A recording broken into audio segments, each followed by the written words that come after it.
Yo, yo, yo, yo. It's that time again, man. What's going on to the people, man? Appreciate you guys for being here. As always, we got a 3 game slate. Let's get into it. Today is December the 6th. December feel like it's going by pretty quickly already. Christmas gonna be here before we know it. But let's get into the 3 game slate that we have. Real quick update on recap on yesterday. I know it was a bad betting day overall. A lot of things that, a lot of sharp people said in the space didn't cash yesterday. A lot of CLV was trash yesterday. And you have those days. You just got to rebound and bounce back. Trust your process. The variance in the NBA continues to kind of, be at a high on certain days at certain times. A lot of teams won yesterday that probably shouldn't have, but neither here nor there. I was 0-1. Took the Phoenix Suns, and that game was over with before it started. Dallas punched them in the mouth and never looked back in that one. Game was over with pretty quickly in that game. I think, let's see, Dallas was losing by 18 at the end of the first. I'm sorry, Dallas was winning by 18 at the end of the first quarter. Like I said, Phoenix never was able to get back into that one. Devin Booker did not look sharp in that one. I was actually looking for him to look like that a couple weeks ago when I took the Sacramento Kings, but yeah, different story. And Dallas is on the second night of a back-to-back too, so we'll talk a little bit about that game. If you tune into the morning show, I broke down the first 2 games. Of course, we didn't have all the injury news, and of course, we still don't have all the injury news. There's still things that we need to know, specifically Jared Allen's status for this Lakers and Cavs game that has a line that continues to move towards the Cavaliers.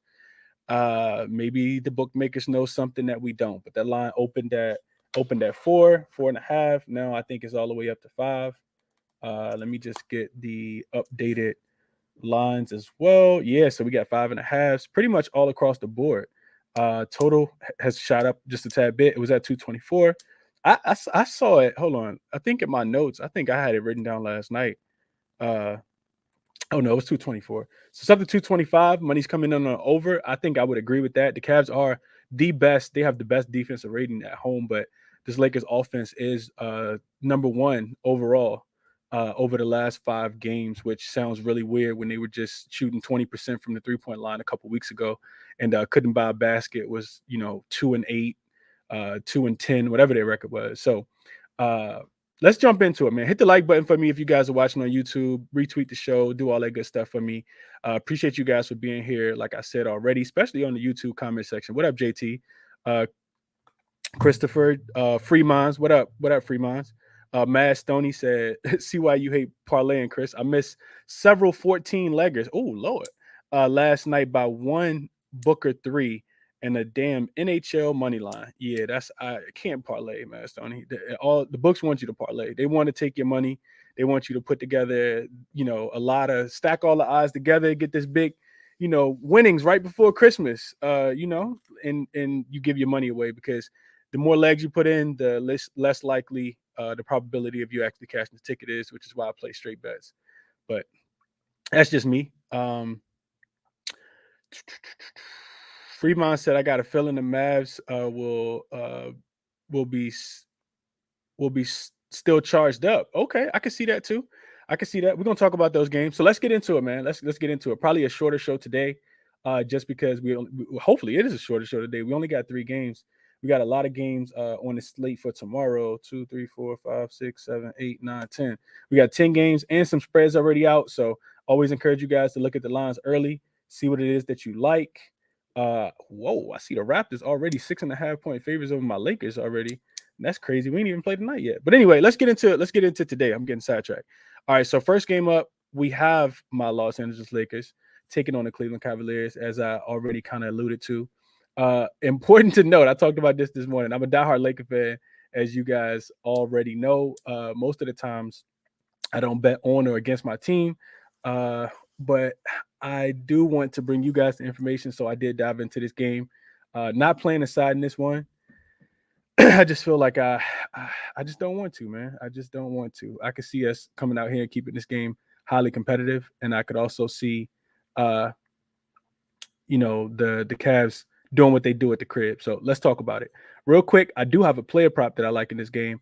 I actually just posted it up top for you guys. So click on that link. You can see which player prop I'm on for today, and you can join the chalkboard community that myself and that's Ski Profit and Ronald Cobain co-host. So encourage you guys to do that. If you're not already a member, it's free.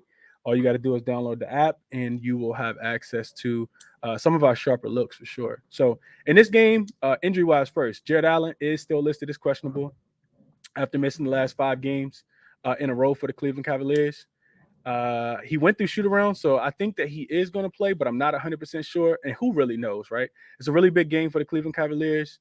I know they've been, asked about the game. I saw an interview with Kevin Love, talking about how the magnitude of this game with LeBron coming back home to Cleveland and this being one of the best Cleveland Cavaliers teams that LeBron, probably the best Cleveland Cavaliers team that LeBron has ever faced in his return to Cleveland. So, Lakers coming in hot in this one. They beat the Washington Wizards in DC on Sunday and the Bucks on Friday to start the season, to start the East Coast road trip.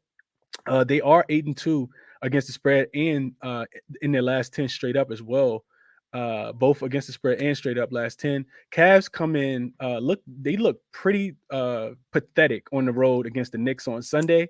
They couldn't hit a shot in that game. That game went under. They didn't even score 90. I don't even think they scored 90 points. I think they scored 82 or to like 91 or something. It was pretty nasty. It was gross. They're a much better home team than they are away team. They're 10-1 straight up, 9-1-1 against the spread compared to on the road where they're only 5-8 straight up and 4-8-1 against the spread. Now, if you look back at this Laker team, they are 4-1 in their last 5 games overall, with their only loss coming on that buzzer beater by Nembhard, who had a really good game last night for the Pacers. This dude is special, and if he was on a different team and Halliburton wasn't the best point guard in the league right now, this dude can ball. I'll just put it like that. Anyway, getting back to this game, the Lakers have rebounded strong after that loss on that game-winning shot and currently have the best offensive rating, as I kind of talked about, over the last 5 games at 125.8. Their defense, however, has taken a step back, and their offense has picked it up, of course. Over the last 5 games, the Lakers actually ranked 26 defensively, or you could say the 5th worst, but they do have the 4th best ranked net rating overall because of their strong offensive play. But if you look at the Cleveland Cavaliers at home specifically over their last 5 games, even the ones without Jared Allen, they have the 8th best offensive rating at home specifically, like I said, and the number 1 best defensive rating during that span, even with missing Jared Allen a few of those games. Also, they have the best net rating over the last 5 games for any home team, 21.7. That's a pretty large margin. So thinking about matchup wise, looking at who's going to be guarding who, because that's important in a game like this. Patrick Beverley, I'm not 100% sure. I'm interested to know what you guys think, whether he's going to be guarding Donovan Mitchell or you think they're going to put him on Darius Garland. I want to say he didn't play in the game that we played against the when Cleveland came to LA earlier. So I think, looking at the opposite matchup, I do think that Evan Mobley will probably end up trying to guard AD or, potentially guarding AD. But it's going to be difficult to slow AD down. Dude won Western Conference Player of the Week. We know that. Averaged 38, 13, and 3 blocks over the last 5 games, coming off the 55-point game against the Washington Wizards where he put Porzingis in the rim a few times. And in my opinion, I feel like the offense will need to be ran through AD again in this game to keep him engaged. But I'm looking towards LeBron. I talked about this on the morning show, and his matchup a little bit more. He'll probably end up drawing like Isaac Okoro or Lamar Stevens, whoever coach JB Bickerstaff decides he wants to start at the 3. And while both of those guys are pretty good defenders, Bron has been playing pretty good ball and seems to have every game against Cleveland kind of circled since pretty much since he's left. I talked about it on the morning show, man. Bron has scored at least 26 points and 26 points in every game against his old team since joining the Lakers. And taking a deeper look in Cleveland specifically, he's had games of 38, 46, and 32 points. I'll be looking at his player prop going over. If you clicked on that link that's posted up top, then you might have a more in-depth analysis, but that's what I had kind of come up with earlier before actually completing the write-up for the play that I dropped in the chalkboard earlier. Looking at some trends, the Cavs are 2-1 straight up and 1-1 against the spread this season when they're coming off an ATS loss and they are at home. They're 5-0 straight up, 3-0-2 against the spread when they're 4-point favorites this season at home, of course, as a favorite. Those games have gone under 4 of the last 5 times, with Cleveland only allowing 98 points. I talked about them being the best defensive rated team at home. So take that for what it's worth. I feel like the Lakers offense is peaking. And if I'm thinking about a really good defensive team and a really good offensive team, I think most of those games have typically gone towards the over. Just pace of play. Both of these teams, the Cavs play slow, but they are pretty efficient, especially at home, and they don't have trouble scoring the ball. And the Lakers offenses look good, whether they're at home or on the road. I also like that they're not at the rest disadvantage right now because they hadn't played since Sunday, and the Cleveland Cavaliers also played on Sunday in New York. So the Lakers probably got on a plane right after that and flew to Cleveland for a day of practice yesterday. And I'm pretty sure, the Cavs flew right home that night too, after losing to the Knicks. So not at the rest disadvantage in this game. I like that spot. I like that spot a lot, for the Lakers to be able to continue to score. So the only thing I want to give you guys as far as a side, and the spread has kind of changed. What I had written down is that I know the entire world most likely is going to be on the Cavs in this spot as a home favorite. I talked about them being 8-1-1 against the spread. But, call me crazy. You could say it's a homer pick. I think the Lakers could keep this one close and potentially win this game outright tonight. They do play tomorrow versus Toronto. So that's something that we got to keep our eye out for. If the Lakers go, all out, say this game gets, one possession game late, Bron and AD play a bunch of minutes, you probably want to look on jumping on Toronto tonight in some capacity, because the Lakers have not had a lot of spots. I've been talking about this on the show a lot recently. The Lakers were one of the better teams Lakers were one of the more fortunate teams in the league with not having to play at the rest disadvantage throughout the season so far. They have not played a lot of back-to-backs. I think this is actually the first road back-to-back that they played all season. So I think, just some things to kind of take into consideration, especially, looking at, a side in this one, especially with LeBron being, in his hometown. He tweaked his ankle a little bit, but in that game against the Wizards the other day when Kuzma kind of fell on his leg, but revenge factor is always going to be there with Bron going back for his old team. Also, the Cavaliers did beat the Lakers when they weren't in their best form a couple weeks ago as well. So I think it's feasible that, even if Jared Allen returns in this one, typically you're not in the best condition, you're not in the best shape playing that first game back. So I'm not telling people not to bet on the Cavs, but what I'm saying is I'm not betting on the Cavs in this one. Maybe something live. I do think that what I had written in my notes earlier is that I do think the total goes over to 224.5, and we see that has shot up just a tad bit over 225. I feel like Darius Garland, we know what Darius Garland does. He's a lot better player at home. I shared those trends with you guys on Sunday when I did the show on Sunday, showing the splits. I think it's crazy to think, but I think Darius Garland has the biggest away home split differential. He's averaging like 13 points less at home than he does on the road, which is 13 points less on the road than he does at home, which is absolutely insane. So I didn't really look at anything else. I know a lot of people probably going to be on AD. I couldn't talk anybody off of AD. AD has the potential to be the best big man in the league. I don't care if Evan Mobley's guarding him or honestly, I don't care if anybody's guarding him. Like what he can do with the ball offensively, now that he's kind of, he's healthy, not grabbing his back every time he falls to the floor, not his ability to be able to kind of bring you out on the wing as well. He's patient. He's rebounding the ball. I think, getting a lot of second chance points, just playing with a lot of effort and energy. And, that's something that you can't necessarily project. What you can't project is that all of his numbers have gone up. Like his points not 22.5 anymore like they were, 2 weeks ago. His rebounds not 9.5 anymore like they were 2 weeks ago. So that's my thoughts on that one. And my guy, I think, you know what? I'll say that. Moving along to the next game. So we got the Pistons and the Heat. This one opened at 8.5. Did it open at 8.5? It did open at 8.5. It's since come down to 7.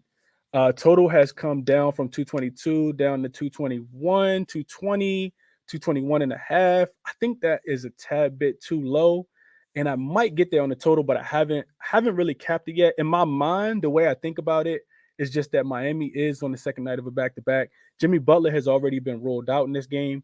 And for me, I think that we get some positive aggression for this Miami team that could not make a shot in the fourth quarter, late in the third quarter yesterday either. I don't know if people watched that game against Memphis, but Miami looked like a shell of themselves, especially after coming off the win against the Boston Celtics. You just kind of, I think a lot of people did, but I know I expected more from Miami. So now it feels like, no Jimmy Butler, the total probably goes down, but Jimmy Butler brings a lot of defensive intensity as well. So that might mean more easier points for this Detroit team that actually has picked up their pace a lot. Like they're playing a lot faster, even though they don't have Cade Cunningham. So not a lot of numbers, but for me, I just feel like these two teams could go over this 220 total.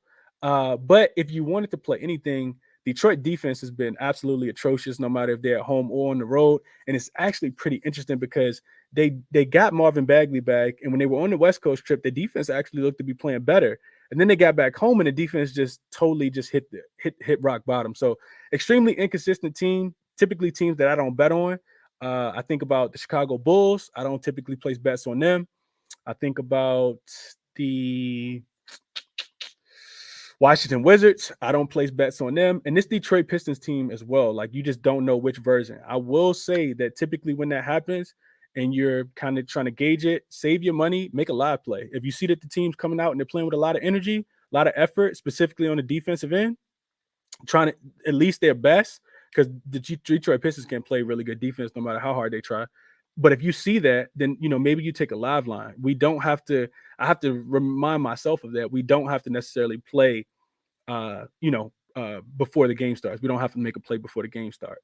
So looking at props in this one, I actually didn't look at anything. I know, like I said, there are a bunch of different injuries. Let me see if I can get the most updated stuff for you guys, because I know there's a bunch of guys that either got ruled in or ruled out. So Jimmy Butler, I talked about him being out.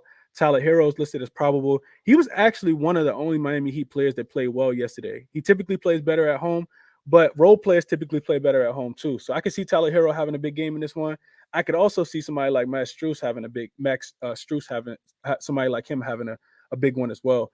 Victor Oladipo is now listed as questionable as of 4 hours ago as well. So maybe he makes his return.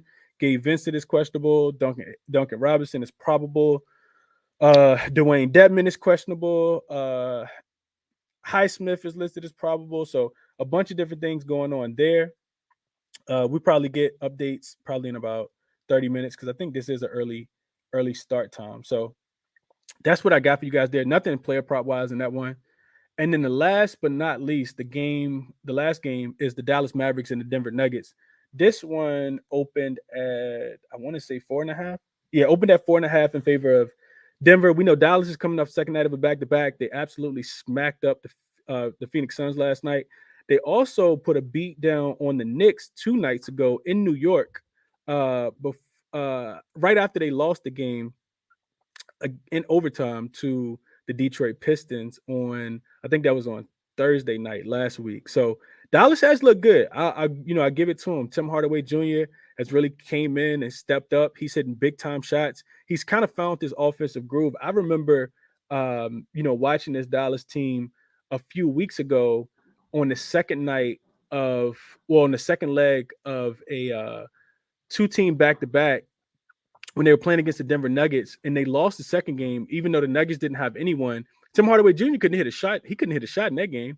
And now it seems like the dude can't miss. So it does seem like Dallas has kind of found something offensively. And I think the biggest part is just that, because, the speculations has been like, with Luka being on the floor, they're such a positive team. I don't know what their plus minus is, but it's really, really high.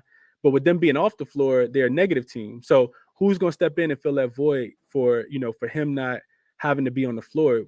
Can guys like Spencer Dinwiddie continue to be a serviceable guy that can create his own shot and create for others as well? Guys like Tim Hardaway Jr., can they make shots? Can the Reggie Bullocks and the Maxi Klubers of the world continue to make shots? So what I'm looking at in this one, the spread has kind of shifted towards Denver just a tad bit more. Then they're laying 5 points. Denver is coming off 2 straight losses. We got them right on Sunday, taking the first quarter and the first half. They lost the game against the shorthanded Atlanta Hawks on Friday night when Trae Young didn't play in that game. And then they had one night off, and then on Sunday, they faced the New Orleans Pelicans. And the Pelicans were able to destroy them in the second half. Shout out to Jose Alvarado. He absolutely went crazy in that game. So we were on the right side, because you don't take Dallas. Well, for me, I'm sorry, you don't take the Nuggets in the second half. You typically get in and get out with them. So first quarter, first half did cash there. And that's why I'm kind of looking tonight. I think, yesterday being a big emotional game for the Dallas Mavericks. Whenever they play against the Phoenix Suns, they kind of want to like really like kill him. Like I legitimately think that. So I would look towards the Nuggets early in this one. It's nothing that I have in my pocket yet, but it's probably going to be a play that I end up making. I don't trust the Nuggets full game because they are still without, they don't have all of their guys in this one. They are still without Michael Porter Jr. I think he was rolled out, but you still have enough guys. Like you still have Jokic, who plays most of the first quarter, if not, the whole first quarter. The problem is after Jokic, you got DeAndre Jordan, and that's like, that's like making an A+, and then your next grade is an F-. Like it's really, really bad when you start putting DeAndre Jordan in the game, especially the way the Mavs play basketball. I don't know if he's going to be able to move his feet and be able to, like get out to the 3-point line to contest any of these shots, because the Mavs do have a lineup that they can put in where everybody can just kind of stand around the 3-point line and just let Luka go one-on-one. DeAndre Jordan is pretty helpless in that situation. I'm going to go out on a limb and say that the Denver Nuggets pick up another center, or they just bury DeAndre Jordan far, far on the bench, because every single time I see this dude play, he does nothing productive. And you see Jokic just on the bench like, oh my God, you got to be kidding me, bro. Like, we were just winning by 6 when I went out of the game. We're down by 4 already. Coach going to have to put me back in already. So I see that like over and over again. And I watched that Nuggets game against, the Indiana Pacers.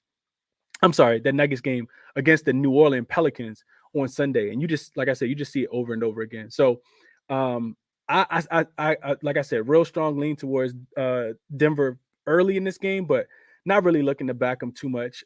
One of the things that I did look at, and it's not a long long. I didn't look at this trend from a longevity perspective, but one thing I looked at was home favorites when they have a line between, they're expected to win between 2.5 points and 5 points with their opponent on the second night of a back-to-back. This season they are 6-2 straight up, 5-3 against the spread. That's a 64% cover rate, and those games are 5-3 to the under. You see this total at 222.5, 223, depending on where you kind of check the book. And it's kind of interesting to me because I'm not going to take too much time to talk about it, but I kind of do feel like when I think about the Nuggets, I think about overs. When I think about Dallas and I think about them on second night of back-to-back, or just being on the road, those games typically go over. But if you look at the total in this one, the money's actually come in on the under, or it just hasn't moved at all. It opened at 223, it's down to 222.5 at some spots, or it's just still at 223. So I was trying to play the total. I wanted to play the total. I didn't get there on anything, but I'll give you guys some trends, and you do what you want to do with them. So a couple of things I looked at. So the notes for the over, right? All the trends are kind of back to over. The Mavs are 5-1 ATS this season after a previous ATS win, right? The Mavs are also 3-1, 3-1-0 to the over on the second night of a back-to-back. They're also 2-0 to the over in games where it's their third game in 4 nights. They're 6-4 on the road overall, and 7-5 to the over versus the West specifically. The Nuggets are also, but the Nuggets, on the other hand, they're 7-4 to the over after a previous ATS loss, and we know that they didn't win or cover that game in New Orleans on Sunday. So the Mavs, however, I'm sorry, not the Mavs. The Nuggets, however, are 6-2 to the under as a home favorite. So those games typically go under. I looked at the ones with Jokic in versus Jokic being out because he hasn't played in all the games this season. So that's what I kind of got for you guys there. Not a real strong play at all. I do feel like 212.5, 223 points is a tad bit low. The Mavs, they won with defense last night. I can see their defense kind of taking a step back tonight. The Nuggets are in dire need of a win. They haven't won, like I talked about, went on a 2-game road trip and lost both of those games in Atlanta and New Orleans.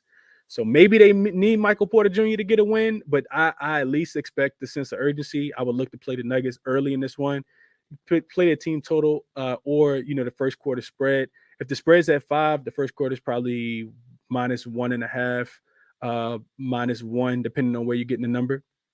So I would look towards the Nuggets early in this one, but like I said, I just got it written down. I didn't actually play that one yet.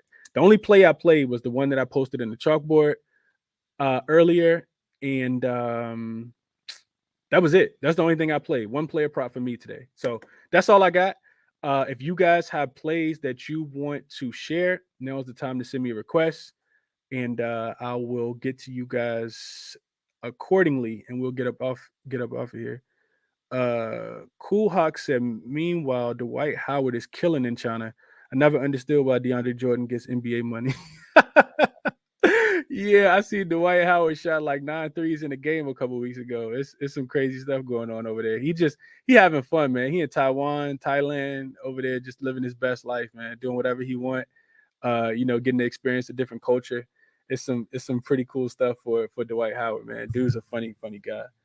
Hold on, finesse. Before you speak, bro, I actually got my AirPods connected and they're not supposed to be connected. Give me 1 second. Let's see. Let me just take them out.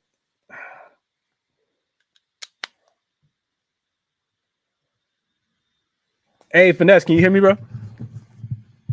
Yes, sir. Can you hear me? Yes, sir. What's going on, my brother? How you doing? Not much. Another day. You didn't give out the chalkboard play, right? Nah, I just talked about it. Okay, I got you. Yeah, so I'll skip over that one. You guys go check out the chalkboard. Me and Chris are aligned on that play. That's one of my officials as well. So y'all go check that out. I'll skip over that one for now. But I do like another prop. Hold on, let me get to it real quick. So yeah, going to this Laker game. I like Russ tonight over his rebounds and assists. It's at 10.5 on DK at -130. If you have 11.5, I still like it. Like it better at 10.5, obviously, but I think it's a great spot for Russ. He's cleared this line in 15 to 21 games this year, averaging 13 RA in those games. He's cleared this line in 7 of his last 10 and 7 of his last 9 road games this year, averaging over 13 RA in those games as well. Great history versus Cleveland. He's covered this line in 17 straight games versus Cleveland, averaging close to 20 RA in those games. He's also covered this line in 7 straight games in Cleveland, again, averaging close to 20 RA in those games. Over the last 5 games, Russ is averaging 9.6 rebound chances, turning that into 6 rebounds per game. And he's also in that span, he's averaging 15.4 potential assists, which is 6 in the league, and 4 more than the next highest Laker. And he's turning that into 8.4 assists in that span. So that's almost 15 RA right there in the last 5 games. And his adjusted assists in that span is sitting close to 10 per game. So that just is telling you he's getting his guys high percentage shots, putting his guys in positions to score the ball. And I expect that to continue today. I know it's a tough matchup versus defense. This defense is especially tough versus point guards. But Russ has covered this line in other tough defensive matchups, including Milwaukee, the Clippers, Portland, and Cleveland earlier this year. LeBron and AD have shouldered the scoring load for LA. You get the occasional, what's this guy's name? Lonnie Walker game, or Russ might pop for 20. But over the last 5-10 games, it's been solely AD and LeBron scoring the handling the scoring load, and Russ doing what he's great at, which is facilitating the ball, rebounding, pushing the ball. And I expect that to continue today. So I think he gets 4 or 5 rebounds, which I think is more than enough to cover this line. I think he flies over this line. So love the 10.5 number. Also love it at 11.5. I got a couple of leans for the Detroit game, but I don't really like betting on Detroit. They're a balanced team for the most part in terms of scoring. There's some numbers that really pop off the page, though. Alec Burks is sitting at 9.5 points. I really like that. His minutes can be a little bit sporadic, and he's a role player, so I don't know about diving headfirst into that. I like Caleb Murray. He was at 9.5 points yesterday. He's at 12.5 now, so I like it obviously less now. There was one more. And Strus, Chris mentioned it earlier, and he also mentioned Detroit's horrific defense. They're terrible in the paint. They're terrible defending the 3. They're giving up, I forgot, it was like a top 5 amount of threes to shooting guards. I expect him to get the start tonight. His minutes are way more steady. He's averaging 35 minutes over the last 10 games. Expect him to start today, so I think it's a great spot for him. He's at 14.5 points. Those are my heaviest leans, would be Alec Burks and Max Strus, but officially on Russ over 10.5 RA. and then the play that me and Chris are aligned on, you guys can get a chalkboard. So that's it for me today. Love it, Finesse. I know we spoke earlier, but I'm tailing that Westbrook look too. I know we talked about it earlier, bro, but I'm just letting the people know too. Westbrook over 10.5 rebounds plus assists. Finesse had I don't know if you guys were able to listen in, but great analysis on that one. Sold me on it, and I actually, did my due diligence as well. Love that look from Finesse, and I'm tailing that one for my second play of the day for sure. Appreciate you, Finesse, as always. Lockdown. Before I come to you, I want to get to what is that? Track Starboy, I think. I don't think he's ever been up, so I want to hear what he has to say. What's up, man? How you doing? Not much. I've been on before, but it's my first time for this season coming up though. Okay. But hey, thanks for having me on, Chris, once again. But my play today, last year, Isaiah Stewart, he always had some issue with foul trouble. So he usually never cleared his points or his rebounds. But if y'all go back the last couple of games, they surprised me though. But he has been clearing his rebounds, and that might be a little sleeper right there, especially against the Heats, which I don't know what's going on with Bam. He's some timeish and stuff. So that might be a little sleeper play that y'all might get. And if I'm not his rebounds at 7.5, I might even ladder it up to 10, honestly. But that's my play. Thanks for having me up though. Absolutely, bro. Absolutely. I hope you cash it, man. Best of luck to you. Lockdown, what's going on, my brother? How you doing? I'm doing all right, dude. How are you? I'm good, man. I'm doing pretty good. What you liking on the slate for tonight? First of all, shout out to you and general reminder, your YouTube show is just great. It is now my daily morning routine. So your work is appreciated every day, my dude. My guy, I appreciate that, Lockdown. Appreciate that for sure, bro. It's good to have, because for every bettor out there, it's good to review the slate and have other people who review the slate for you, especially if you're a multitasker like me. So it's good. So I appreciate you, man. I'm aligned with you, Redo. I mean, you kind of tipped it a little bit. LeBron in Cleveland, 8 of last 9 in Cleveland. So I'm official on his points, 26.5. I had to go that. That was actually I couldn't resist that. My first play was Russell Westbrook, 6.5 assists.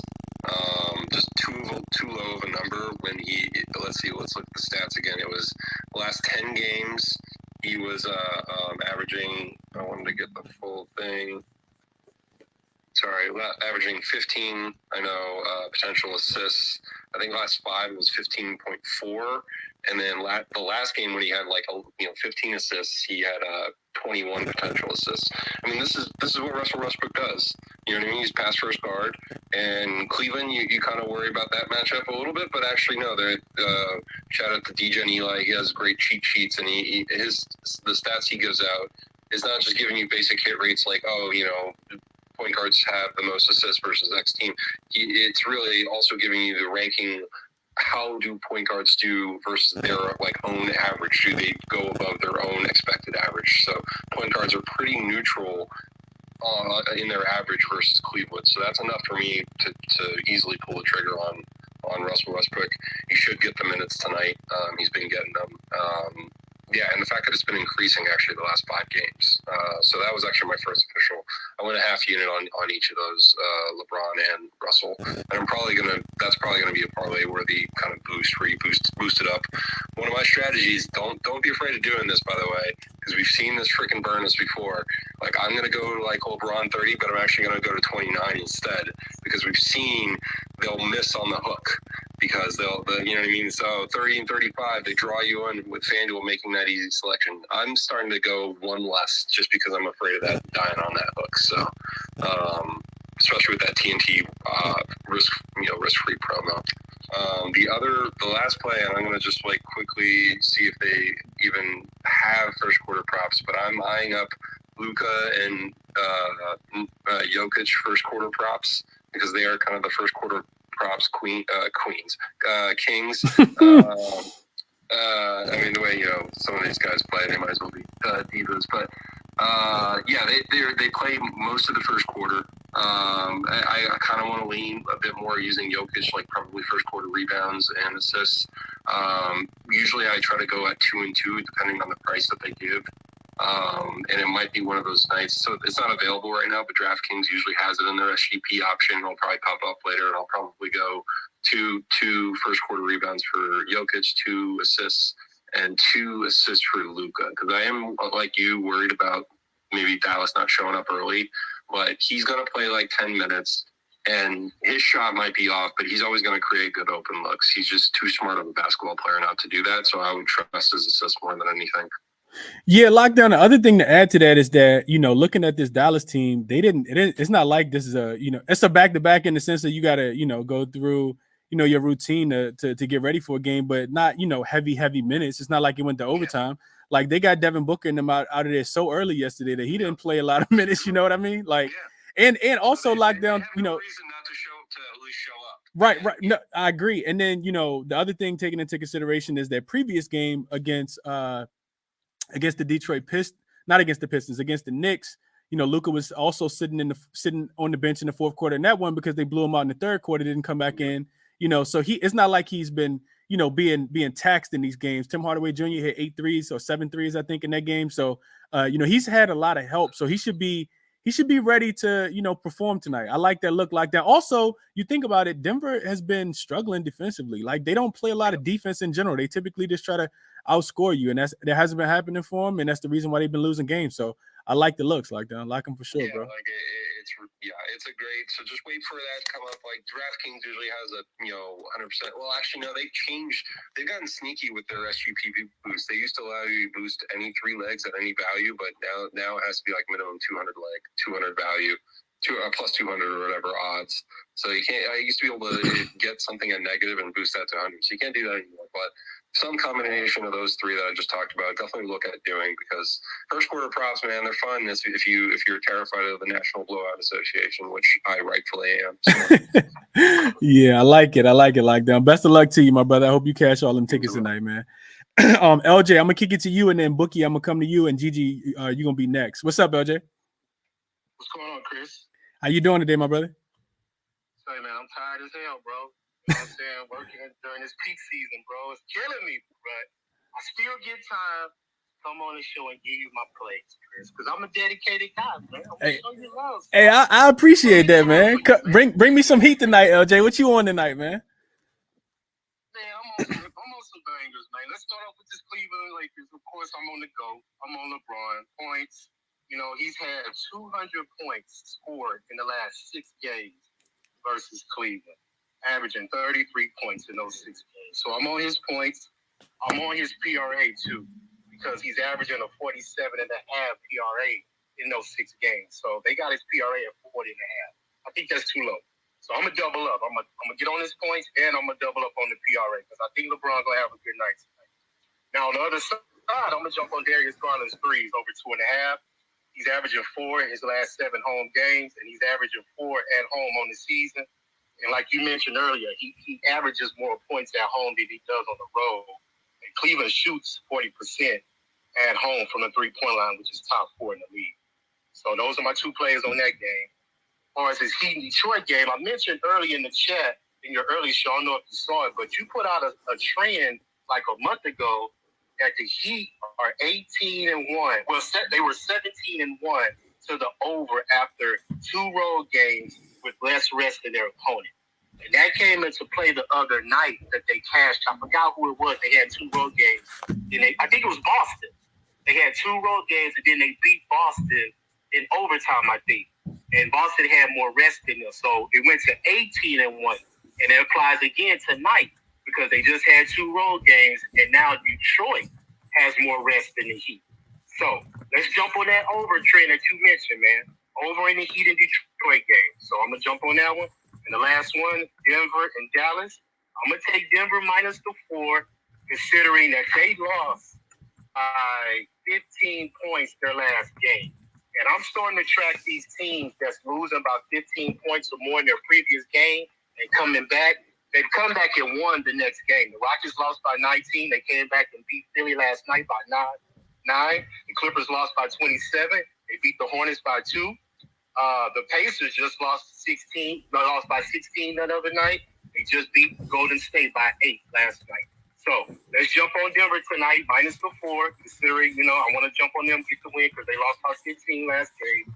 And I'm going to be on Jokic, PRA, over 44.5 because he's averaging a 45 PRA in the last 6 games versus Dallas. And I think Dallas is going to have a letdown just because the emotional that they had last night versus the Suns. I really think they despise the Suns.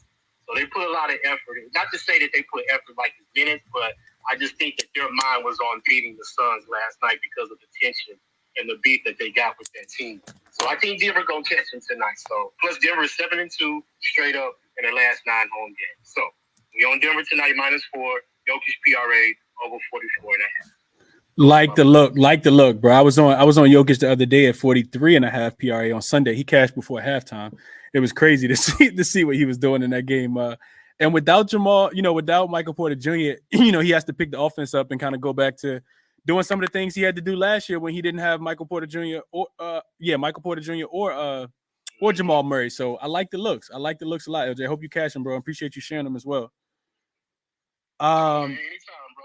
Absolutely, bro. Bookie, kicking it to you, and then Gigi, I'm coming to you. How you doing, Chris? What's up, man? The morning show today, man. Loving it. I love an early look at the slate, man. I love it. But appreciate that. So I got a play I really like, a play I really love, and then a lean I probably want to ask you about at the end because I know you're a Lakers fan. I'll talk about what I like first. Putting up a unit on Dennis Schroeder, 0.75 on the under 9.5 points, minus 125. Some books have it at 8.5. Then I'm putting 0.25 units on under 2.5 rebounds, parlayed with the under 9.5 points at plus 240. With LeBron and AD, Schroeder's averaging 6.75 points per game on 6.25 field goal attempts, with game scoring 9, 8, 6, and then 4, going under in all 4, scoring less in each one. Majority of the shots going from within 8 feet of the basket, 56% of them, and 25% of his points going from the free throw line. That's a high number. Cleveland without Allen still allows the 11th least field goal attempts and 6th lowest field goal percentage within 8 feet. And over the last 12, allows both the 5th least field goal attempts and field goal percentage within 8 feet of the cup. The Cavs also allowed tied for the 7th least free throw attempts per 100 possessions without Allen, and then still the 6th least over the last 12. So with or without Allen, I really like this play. And then looking at the under 2.5 rebounds, he's only under in 2 out of 4 with Bron and AD, grabbing 3, 1, and 2. The 2 overs coming against Indiana and San Antonio, though, 2 more high-tempo teams. And today he's got a slower-paced team and a worse matchup. He's averaging 2 rebounds on 5 chances with a very long rebound distance of 15 feet.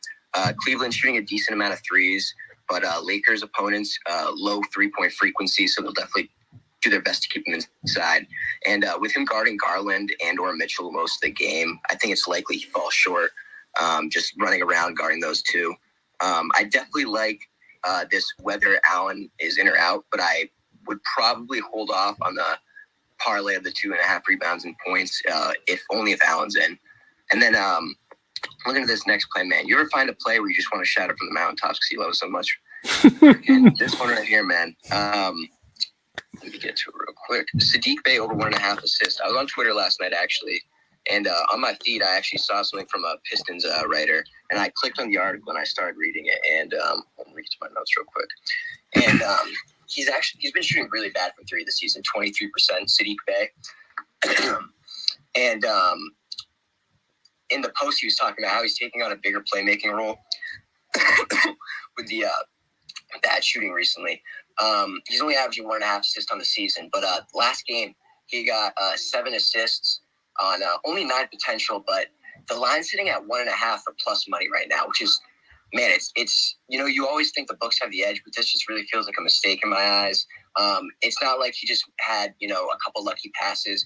He had 16 drives last game, by far the most on the team compared to his 6 average per game.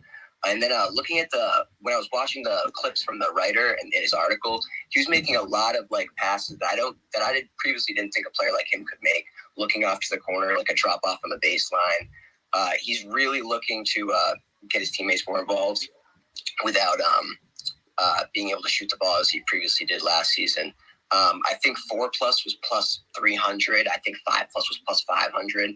I'm not saying take him to get a double-double tonight or anything, or put a full unit up for him to get 5 assists, but the 1.5, man, that That line feels really weird to me, so I really like that. And then the lean I wanted to ask you about. So the Lakers' first half team total, I think it was 53.5. And over the last couple of games, I think it was over the last 12 games, they're averaging 59.5. Obviously, a couple bad teams in that mix with the Pacers, a couple games against the Spurs. But looking even against a team like Milwaukee, they scored 66 in the first half. Portland 66. Phoenix 55 going over. Brooklyn 55 going over. Sacramento 60. Utah 71. And then previously against Cleveland 264. I was wondering what you were thinking about that, Chris. Say the last part again, Bookie. What was it? What was the question? The Lakers' first half team total over, it's 53.5, I think. I think it might have moved up to 54.5. But over their last couple of games, they're averaging 59.5 with overs against Milwaukee, Portland, Phoenix, Brooklyn, Sacramento, Utah, 64 versus Cleveland in last matchup. So this is my thing, but I think if you are going to take a Laker over in the first half, then I think this is the night that you want to take it. I wouldn't take it tomorrow against Toronto on the second night of a back-to-back. Also, going farther into the road trip typically, just doesn't bode well for the team that's on the opposite coast, right? You see these teams that even if they start off hot, they typically kind of come back down to earth.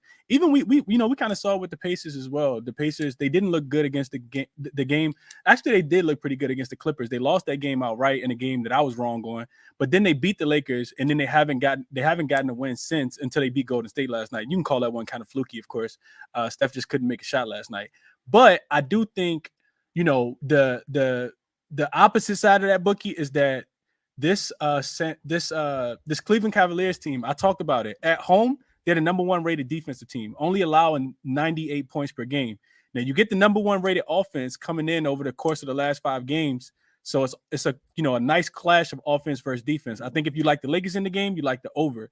If you like, especially with the way the defense has been playing, I talked about them they dropped all the way down to 25th, I'm sorry, over the last 5 games for the Lakers defensively. So they've been winning games, but it hasn't been with their defense. It's been with their offense. So if you think that trend kind of continues, then you want to take, like I said, the Lakers in the over in the first half specifically, because the Cavs do have, like I said, the number one rated defense at home. Of course, a big part of that is Jared Allen as well. I just saw a report that he is still listed as questionable. This is what the books do to us. Even on a 3-game slate, they still not going to let us know who's in. We still going to be kind of, just at their mercy all day long until they announce it 5 minutes before the game. But I think if Jared Allen doesn't play, Bookie, that's absolutely a line that you have to take. And I would probably look towards the over, even with them not being in. If you can catch your book, though, probably not going to be able to catch FanDuel because they lock it up so quick. But if you can catch another book that kind of gives you about 15, 20 seconds, I would kind of already have that team total pulled up. And I do like that over 53.5 in the first half. I think the Lakers they forced the Cavs to play up to their pace. And, the Cavaliers score a lot of points against the Lakers as well. So I like that. I like that team total over in the first half. You do think Allen being out does give a significant edge? I think the Lakers offense is going to score a lot more points and be a lot more productive without Jared Allen in the game. Absolutely. Because they do score a majority of their points in the paint. They're not a great shooting, 3-point shooting team. Absolutely. So having him out of the game is going to only help the Lakers. Right. Yeah. Absolutely. Absolutely. Finesse, what you got on that? Yeah, I think you said it perfectly. You said if there's ever a point you want to take that prop is right now, right? We talked about it earlier, Chris. Over the last 5 games, Lakers first in scoring, first in offensive rating. They just click on all cylinders offensively right now. So I think you said it perfectly. If there's a time you take it, I think it's now. I think it's a great number. And then Bookie, that Sadiq Bey play, I love it. You talked me into it. I put it in right now. So I just wanted to say great work. It's a great play, and I appreciate that. Lock that shit in. I think he flies over that number tonight. Yeah, man, that was just one of those plays where, like I was talking about it, when you just the only thing you want to do is tell more people about it because it feels like a big odd discrepancy. Yeah, Miami's not playing. Their defense is gonna take a little drop anyway without Jimmy Butler, and I like that look a lot as well, Boogie. Good call by you for sure. I feel like I had Gigi, I think, drop down. Anybody else got requests? If not, we're gonna shut this thing down early. But if anybody else got anything they want to share, definitely send me a request. I see Ski in the building. Ski, send me a request, man.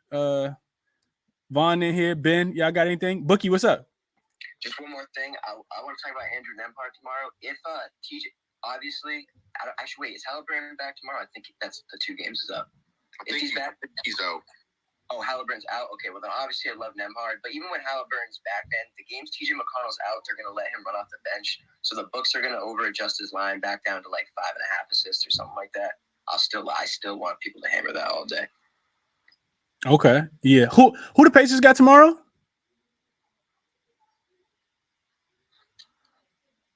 I haven't checked. I just saw the underdog that McConnell was questionable, I think, for tomorrow. Oh, gotcha. Okay, the Pacers play in Minnesota tomorrow. God, it feel like they've been on the road forever, bro. Minnesota gets lit up from 3-2. I'm telling you, man, that might be another spot for them. Yeah, no, you're right. Minnesota, plays at one of the fastest paces as well. So, yeah, that's a good look for tomorrow, especially if he's not in.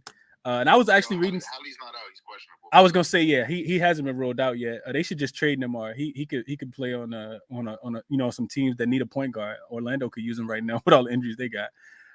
Let me get my guy Ski up, man. See what Ski talking about. I'm pretty sure Ski got about 20 plays, but he can give us a couple. Minnesota's defense is so bad, bro. Oh, it's horrible, and they play fast. They remind me of the Oklahoma City Thunder. They just got Rudy Gobert finesse. Like they are horrible, bro. Ski, what up, man? Talk to the people, man. What you got for us today? Man, I don't like too much today. I only really like one play. Put it in the chalkboard. My God, another chalkboard exclusive, man. I tweeted the link up top for you guys, man. If y'all want to get in, where Ronald at, man? If Ronald was here, we had a whole gang in here, man. Ronald, where's Ronald, bro? Tell Ronald to come in here, man. All right, I guess we give him a pass, man. But yeah, play posted up top, man. Ski got one in there. I got one in there, and the link is the farthest tweet over to the right hand side. If you guys stroll through all the way over to the right, join. Like I said, it's free, and we just post plays in there. So that's the only thing you play all day, Ski. Some things. Yeah, I know it's unusual, but yeah, I ain't like that today, man. Some days I like a lot, some days I like a little. But tomorrow, I already see 5 things I like. Tomorrow, it's gonna be fire. Today, I got one play. Shooter's gonna shoot tomorrow. Okay. I like it. Ski. Anybody else got anything they want to mention real quick before we get up out of here, man? Hey, Ronald gotta relax. I had to get out the chat, man. Let me get out the chat. If nobody else has anything that they like, man, I'll tell you guys one more time, man. Join the chalkboard. It's the furthest tweet over to the right. My favorite player prop. Let me get my guy Mitch up here, man. Mitch got something he want to add real quick. Let me get my guy Mitch up here. What's up, Mitch? Can you hear me? Yo, what's up? How you doing, bro? I'm good, man. How you doing? I'm doing okay. What you got for us today, Mitch? I just got a quick one, man. I don't know any of you guys talking about LBJ. I don't know if anybody else got on his threes. But LBJ over 2.5 threes. So 3 3-pointers is around even money. I got a plus 105. He's hit in 4 of the last 5, and he's taken 43 3-pointers in the last 5 games. He's 21 to 43. So I'm a ride with that. If Jaren Allen is playing, then he's not going to be in the paint. And yeah. I love that look. For you guys. Love that look, Mitch. I think I look at the Cleveland Cavaliers, and the one way that you can score against them when they're at home specifically is from the 3-point line. I remember watching it last week when they played against, or it might have been 2 weeks ago when they played against Atlanta. If you can't shoot the 3, which we just saw Orlando, a team that struggles to shoot the 3, it's really difficult to score because you're not going to get a lot of points in the paint, not a lot of offensive rebounds. So if Jared Allen comes back, that's even more of a reason to like that look. I love that look, Mitch. If I wasn't on Bron already, I would probably be on his 3s as well. What's up, Josh? Kick it to my guy, Josh. What's up, Josh? Hey, what's going on, man? How you doing? I'm well. How are you? I'm doing pretty good, man. What you got for the people today? You got hockey play? I got hockey play. Let's talk about it. All right, my hockey play is one only play for tonight for y'all. It's Jack Hughes for the Devils. They're playing at home against the Chicago Blackhawks. Jack has been on a heater as of late with 6 goals in the last 5 games, going against a Chicago team which he scored 3 goals in 2 games against a year ago. In 4 career games for the Blackhawks, Jack has 4 goals. So you can get Caesar right now plus 130. Jack Hughes to score 1 goal. 1 goal. Okay. God, pen ran out of ink. Okay, I can remember that. Jack Hughes over 1 goal if anybody want a hockey play. Appreciate you, Josh. I share sentiments with that Big Meech on LeBron, and I like Donovan threes too. Bounce back spot for him. I didn't talk about him. Just because, Josh, how do you feel? And since we got some extra time today, we don't got a lot of games. I'm interested to get Ski or Finesse opinion. How do we think the matchup's gonna play out today? Who do we think Patrick Beverley's gonna be guarding? Anybody got any thoughts on that? You think he draws Donovan Mitchell or does he draw Darius Garland? Gotta be Garland. Gotta be Donovan Mitchell, right? I was thinking DG, but I think it's a toss-up. That's a great question. Yeah, I have no idea, Finesse. I don't know how that's gonna work out. Ski, you got any thoughts on that? I think it depends who's cooking. Oh yeah, I don't know. I think it could be either one, so that's why I didn't want to say. Yeah, same. Yeah, I don't know how that one's gonna go either. Cause I don't think he. Do you really want to put Schroeder on fucking Mitchell? No, but Or Lonnie on Mitchell, maybe. Well, is it gonna be? Are they gonna start Reeves?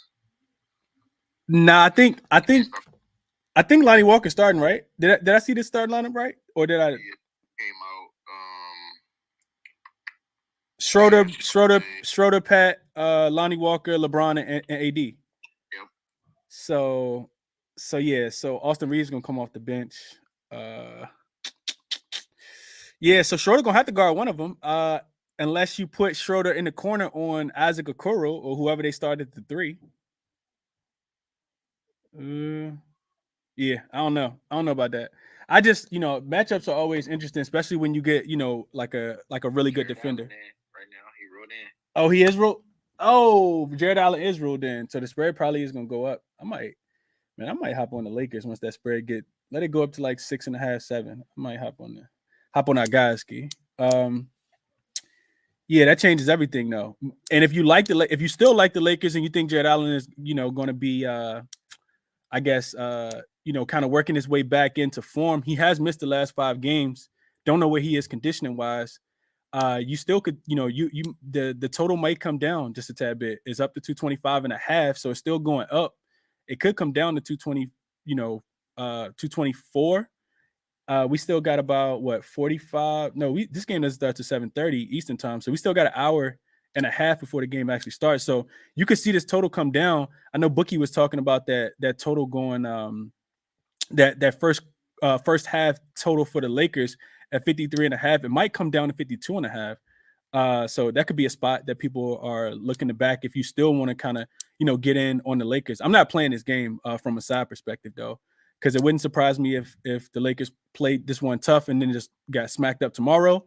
But it also wouldn't surprise me if Cleveland kind of, asserted their dominance like they have been, at home, being 8-1-1 straight up. I mean, 8-1-1 against the spread last 10. So nothing official for me there.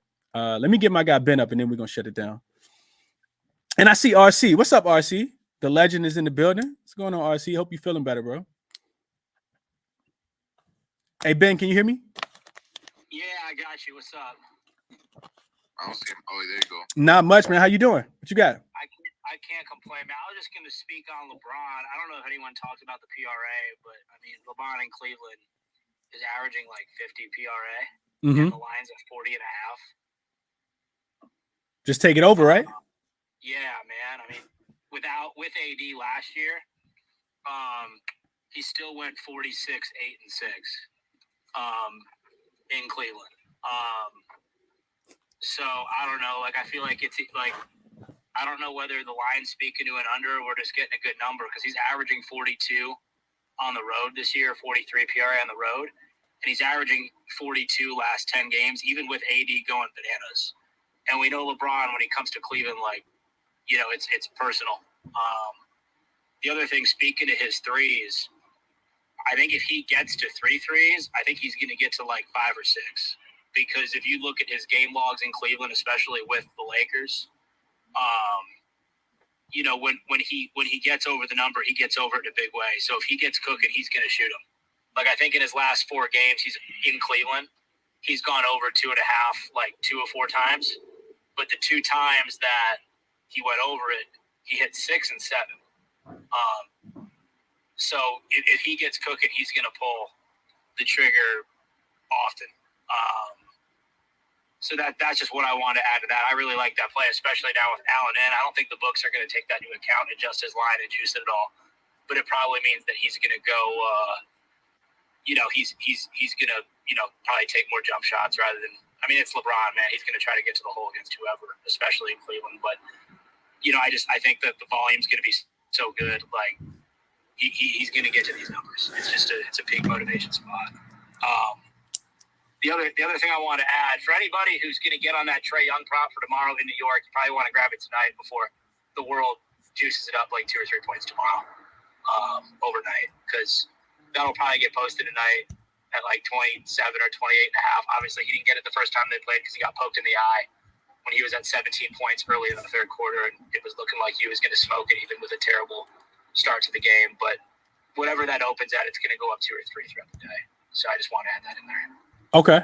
No, I think that's a pretty solid look. Definitely a solid look. Yeah, I gotta figure out what I want to do with that game. I know they lost outright yesterday to OKC. I leaned to OKC plus the 6.5. Talked about it on the morning show. Didn't even take it. That could have been a win yesterday. I went 0-1 yesterday, but that could have been at least 1-1. Probably should have played that. Anything else you got for the night, Ben? I got nothing for tonight. I kind of got smoked yesterday a little bit with that. Pacers and Golden State game. Like, you and the rest of the world, man. You and the rest of the world, my brother. Like, I guess it was a too good to be true spot, right? Like, you got one of the best first quarter teams against the worst one.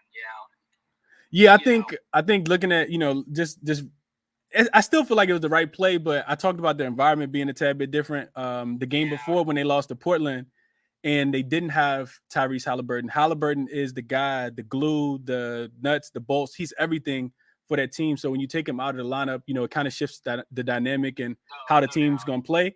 And it didn't burn them in the first game against it didn't burn the Blazers in that game, get back. But, yesterday you just saw the Warriors just come out a little lackadaisical early, but, then just couldn't make shots. I think, not having Wiggins in there, having Poole play in the starting lineup and not have him on the, come off the bench, the little bit of bench production that they had couldn't play up to that role yesterday. So, yeah, I watched that game last night. The thing we're starting to see there in Indiana is that, Halliburton's a great distributor, don't get me wrong, but we're seeing a lot of those assists it's probably a system thing, because like a third string ball handler, and I know he's not a third string player, but their third option is a ball handler, Nebhard, going for what he finished with 11 assists yesterday. Career high. Right? Like, that ain't a coincidence, right? Like, the minute that Duarte's out, right, Halliburton's go up. Like, if we see, like, a short-handed Pacers team ever in the future, and if they start losing games later in the season, you bet they're going to rest Halliburton. Like, if they start going out of the playoff picture. We just got to, whoever started point guard, like, we got to take the PRA and the assist no matter what. I know that's not applicable to tonight, but I reflected on yesterday too. No, absolutely. It's something that you definitely write down and you keep in your notes section for sure, man.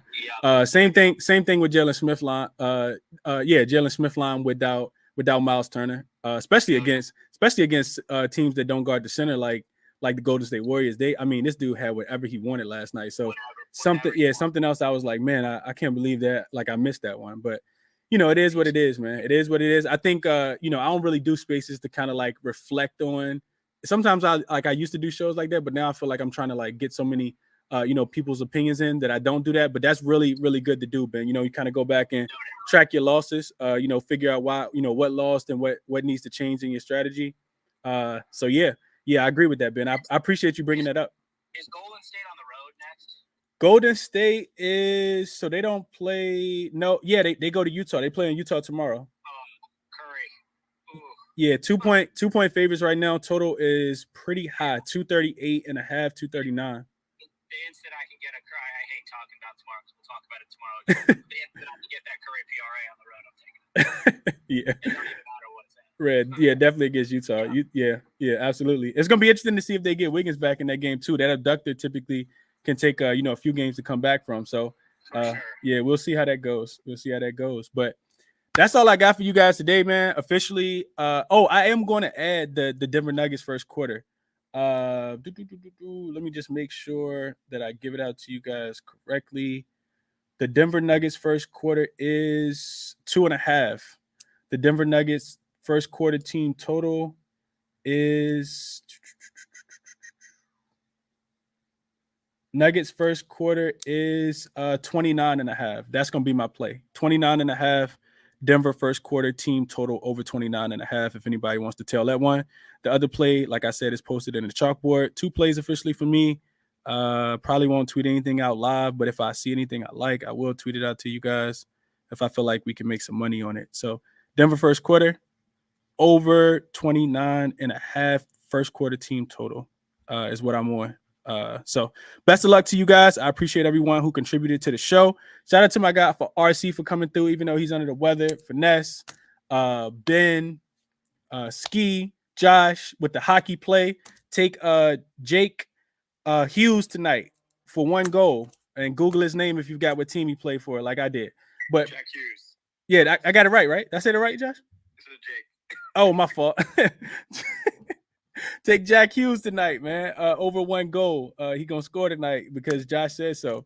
And screenshot the screen so you know what Josh's profile look like in case you don't. It's like, nah, I'm messing with y'all. Y'all have a good night, man. Best of luck on all your bets. I'm gonna be back in the morning doing the morning show for breaking out some of these early games tomorrow. Of course, the ChrisBeCappinn NBA show tomorrow at 5:15 as well.